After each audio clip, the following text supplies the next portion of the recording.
A church in Bismarck could soon be named a national landmark. Reporter Maddie Biertemple takes us inside to show us the history that makes this building unique. Emily Sackerson remembers admiring the stained glass windows at St. George's Episcopal Memorial Church as a kid. I would get kind of distracted almost looking at the borders of these windows, and there'd be a little eye or a little foot because these of course are salvaged glass pieced back together. Years later, that fascination fueled her work as an architectural historian.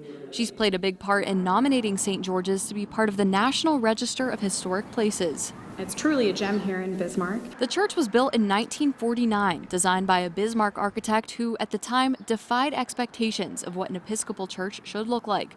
Instead of a stone or timber exterior, the outside is made of pumice concrete, the first time that material was used in a building in the northern U.S. This is a time right after the war when availability of resources and funds is, a little more difficult, but also you have new technological advancements that came about during the war effort, and so that's something that's really striking. But the 45 stained glass windows are truly unique. The glass that makes them up was salvaged from churches bombed in England during World War II. You might find windows like this throughout the UK, maybe Northern Europe.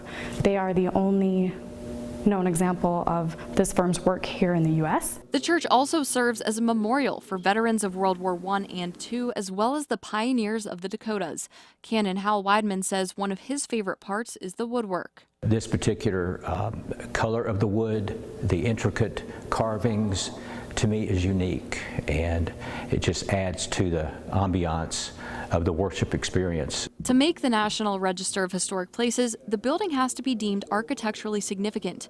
Sackerson has been compiling research for about a year, which will eventually be submitted to the State Review Board, then to D.C. for national approval.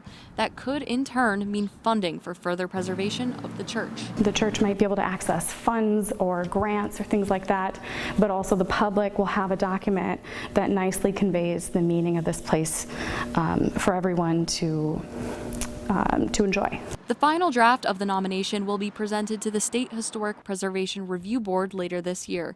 Reporting in Bismarck for KX News, Maddie Biertemple. The State Review Board will consider the nomination on August 27th.